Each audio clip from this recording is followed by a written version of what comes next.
Welcome back, Kiss Army, to another episode of We Are One. You wanted the best and you got the best. The hottest channel in the land. We Are One. Here I am and here you are. Welcome back to the Psycho Circus and welcome to the show, Kiss Army, as we dive into Kistery, old and new. We Are One was designed to preserve Kistery for generations to come, featuring interviews old and new, and of course giving you the latest in Kiss news. So let's get ready to shout it out loud.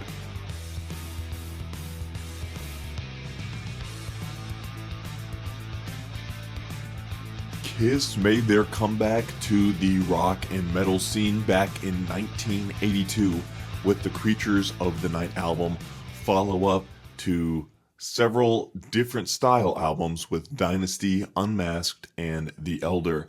Kiss returning more to their roots with the very heavy, very accomplished Creatures of the Night album in the diehard Kiss fan community. While it didn't perform as well commercially and the tour kind of bombed, the album is incredible. Paul Stanley has been pretty vocal about what his thoughts are on Vinnie Vincent as well as Gene Simmons when it comes to his behavior as well as his fit within Kiss. Now, specifically, Paul has a couple of things to say about Vinnie in his first book, Face the Music, especially about the Creatures of the Night era and the 10th anniversary tour as Kiss built it. So, taking a quick excerpt here from Paul's book, you'll see what I'm talking about. We had a tour scheduled to start on December 27th, 1982. And we didn't have a permanent replacement for Ace yet. I felt from the get-go that Vinnie wouldn't work in the band. And in the interim, some nasty rumors had already spread about him stealing equipment from the rehearsal studio, but nobody else was on the horizon. When the decision was made to bring him in, I said to Gene, quote, "I just want to go on record saying this is a bad move," end quote. Paul Stanley. So, Paul, not a big fan of Vinnie from the get-go, as that was made clear, and I think that was pretty clear while he was in the band as well.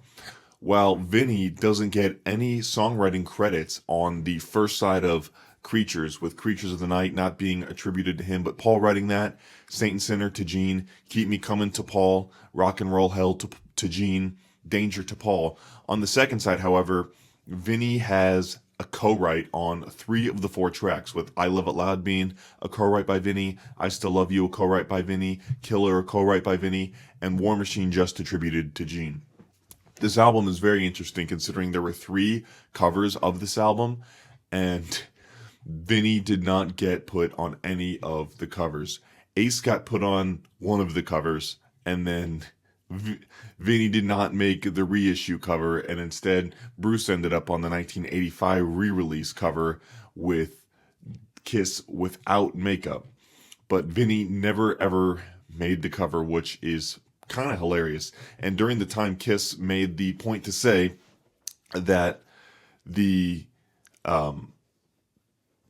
Ace was on the album. Kiss had said that when they were promoting Animalize specifically. I think there's a video on the channel we're talking about that where it's called like Gene Simmons lying about Ace playing on Creatures or something, and they try and frame it as Vinnie did not play on it.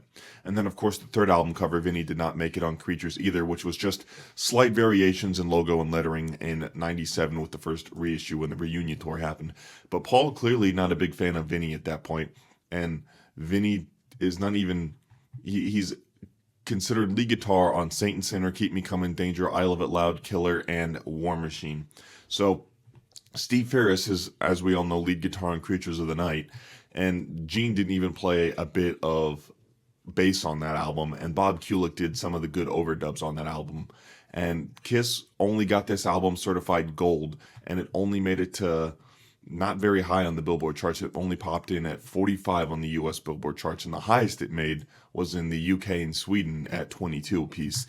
But I think a lot of that probably has to do with the fact that Paul was not really willing to deal with the inner turmoil within Kiss. Always has an effect on whatever actually happens with the band, as I think has been pretty proven and clear throughout the whole idea of the farewell tour, with Paul in his book again saying how tough that was. But I think Vinnie specifically, even with Gene not being a big fan of Vinnie's performance like in terms of as a individual in Kiss, not guitar wise, is a big reason that Kiss didn't really succeed and jive with Vinnie long term, even though he was no doubt an incredibly talented guy. But let me know what you guys think about this. Talk to me in the comment section down below. Thank you guys for watching. May God bless you,